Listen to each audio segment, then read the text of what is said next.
Hello મિત્રો, જય માતાજી, જય શ્રી રામ.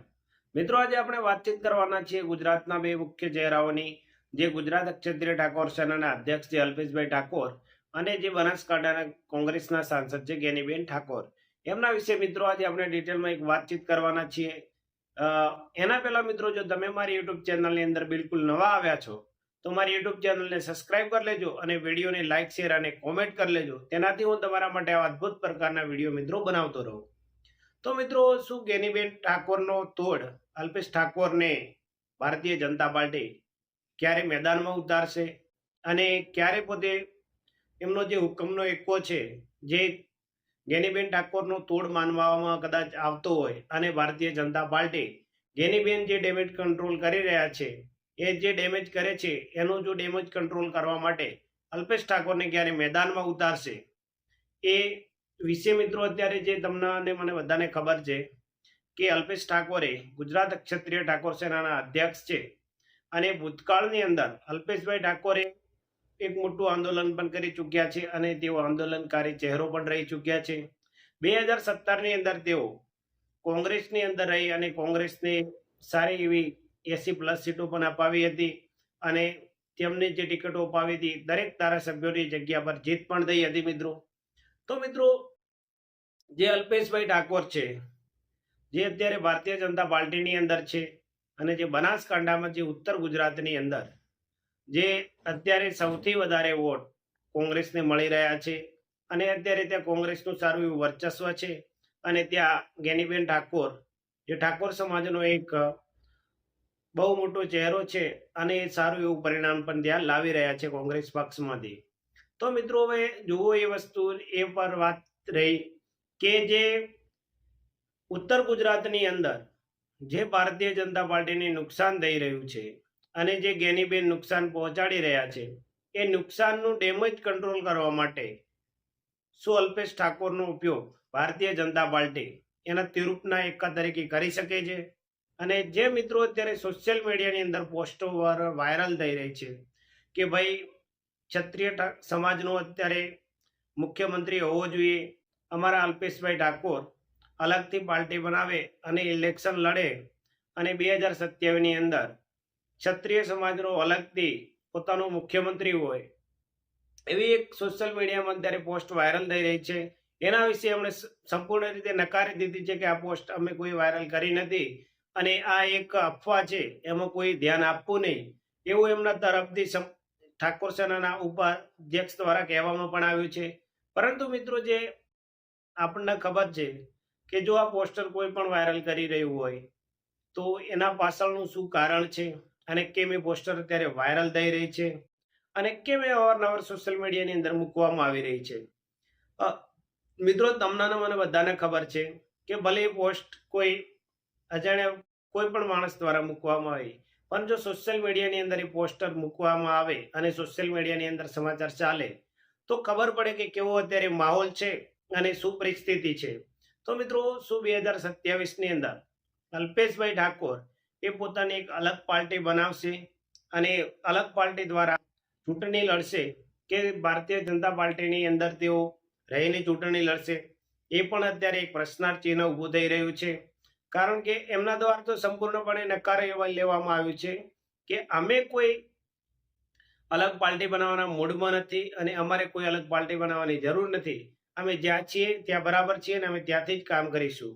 પરંતુ મિત્રો, આના પહેલા પણ અનેકવાર અલ્પેશભાઈ ઠાકોરને એમની સમાજ દ્વારા સવાલો કરવામાં આવ્યા હતા કે જો તમે કોંગ્રેસની અંદર હતા તો ત્યાંથી તમે ભાજપની અંદર ગયા ખરા, પણ ભાજપમાં જ ગયા પછી પણ તમારે જે કામો કરવાના હતા એ કામો તો તમને કરવા મળી નથી રહ્યા કે એ કામો થઈ પણ નથી રહ્યા, તો તમારો ભાજપમાં રહેવાથી શું ફાયદો? આવા અનેક મિત્રો પ્રશ્ન ઊભા થતા હોવાથી અત્યારે સોશિયલ મીડિયાની અંદર એક મસ્ત પોસ્ટ વાયરલ કરી રહ્યા છે. જે પણ વ્યક્તિ વાયરલ કરી રહ્યું હોય, જેણે પણ મૂકી હોય કે ભાઈ ગુજરાત ક્ષત્રિય ઠાકોર સેના પોતાની અલગ પાર્ટી બનાવે, અલ્પેશભાઈ ઠાકોરને સીએમનો ચહેરો જાહેર કરવામાં આવે, દરેકે દરેક વિધાનસભાની અંદરથી પોતાના ઉમેદવારો ઊભા રાખે અને તેમને દરેકને ત્યાંથી ચૂંટણી લડાવવામાં આવે તો 70%થી વધારે સીટો અલ્પેશભાઈ ઠાકોર એટલે કે મળી શકે છે અને તેઓ ગુજરાતના મુખ્યમંત્રી બની શકે છે. તો મિત્રો, અત્યારે તમને પણ ખબર છે કે ભાજપને પણ પોતાને ઠાકોર સમાજના મોટા નેતાઓની જરૂર છે, કારણ કે તમને અને મને બધાને ખબર છે કે ગુજરાત અને ઉત્તર ગુજરાતની અંદર મોટા પ્રમાણમાં ઠાકોર સમાજ અને કોળી સમાજ વસે છે, જે બંને સમાજો એકબીજાને સંતુલિત છે અને બંને સમાજો એકબીજાની જોડે સારા એવા સંબંધો ધરાવે છે અને એકબીજાની સાથે સહકારથી ચાલતા હોય છે બંને સમાજો.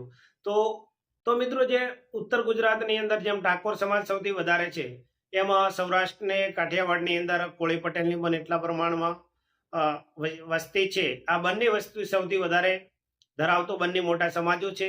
આ બંને સમાજોના એક થઈ જાય અને પોતાની એક સાથે ચૂંટણી લડે તો બધાને ખબર છે કે અલગ પરિણામ લાવી શકે છે અને 70+ સીટો જીતી પણ શકે છે.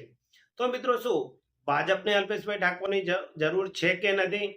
કારણ કે જ્યારે બીજી વાર ભૂપેન્દ્રભાઈ પટેલની સરકારનું જે મંત્રીમંડળનું વિસ્તરણ કરવામાં આવ્યું, તેમાં અલ્પેશભાઈ ઠાકોરને મંત્રીપદ આપવાની સૌથી વધારે ઈચ્છા દરેકની હતી કે ભાઈ અલ્પેશભાઈ ઠાકોરને મંત્રીપદ આપવામાં આવશે, એવું સમાજ પણ વિચારી રહ્યું હતું અને સમાજની માગણી પણ હતી કે અલ્પેશભાઈ ઠાકોરને જે મંત્રીપદ આપવામાં આવે, પણ એની અંદર મંત્રીપદ અલ્પેશભાઈ ઠાકોરને આપવામાં આવ્યું ન હતું.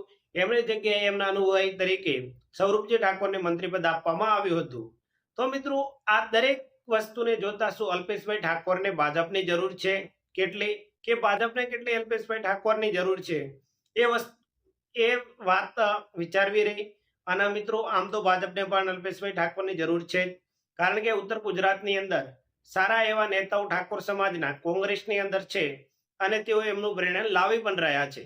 આ ડેમેજ કંટ્રોલ કરવા માટે જો તેઓ અલ્પેશ ઠાકોરને નહીં એમનાથી જો અલગ થઈ જાય તો અલ્પેશભાઈ ઠાકોર કોંગ્રેસની અંદર જઈને સારું એવું પરિણામ લાવી પણ શકે છે અને બનતા સુધી તેઓ કોંગ્રેસની સરકાર બનાવી પણ શકે છે. કારણ કે 2017ની અંદર જ્યારે પ્રથમવાર તેઓ 2017ની અંદર પ્રથમવાર જેઓ ચૂંટણી લડ્યા હતા અને કોંગ્રેસને સાથ આપ્યો હતો ગુજરાત ક્ષત્રિય ઠાકોર સેના દ્વારા, ત્યારે મિત્રો કોંગ્રેસ ગુજરાતની અંદર લગભગ સમાપ્ત થવાના આરે હતી.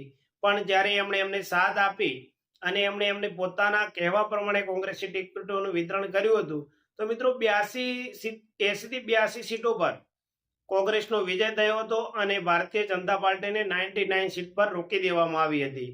તો મિત્રો, આમ તમને અને મને બધાને ખબર છે, ભાજપને પણ પોતાને ખબર છે કે જો આ ચહેરો અમારી જોડે નહીં હોય અને જો અમે અલ્પેશ ઠાકોરને જવા દઈશું અથવા એ અહીં અમારી જોડે રહીને કામ નહીં કરે અને તો ઠાકોર સમાજના 99% વોટ ફંટાઈ શકે છે અને અલ્પેશ ઠાકોર લઈ જઈ પણ શકે છે અને ભાજપને નુકસાન પહોંચાડી પણ શકે છે.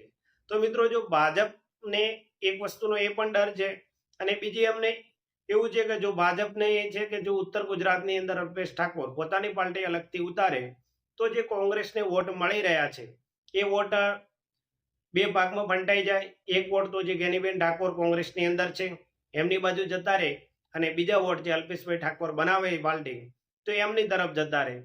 તેમ તો આમાં ભાજપને નુકસાન પણ છે અને ફાયદો પણ છે.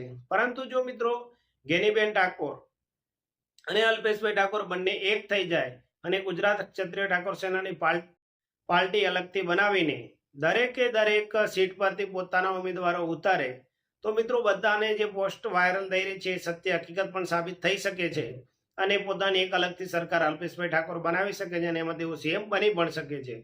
તો મિત્રો, તમને શું લાગે છે જે આ સોશિયલ મીડિયાની અંદર જે પોસ્ટ વાયરલ થઈ રહી છે એ કોઈ અજાણ્યા વ્યક્તિ દ્વારા કરવામાં આવી રહી છે, કઈ ભાજપનું નાક દબાવવા માટે પોસ્ટ વાયરલ કરવામાં આવી રહી છે કે પછી અલ્પેશભાઈ ઠાકોરને નુકસાન પહોંચાડવા માટે પોસ્ટ વાયરલ કરવામાં આવી રહી છે? જે પણ હોય એ મિત્રો, તમને મને બધાને ખબર છે જો ધુમાડા નીકળતા હોય તો ક્યાંક ને ક્યાંક તો આગ લાગી જ છે મિત્રો. અને એની પાછળનું શું કારણ છે એ તમને જો મિત્રો ખબર હોય તો અમને કોમેન્ટ કરીને જરૂરથી જણાવજો.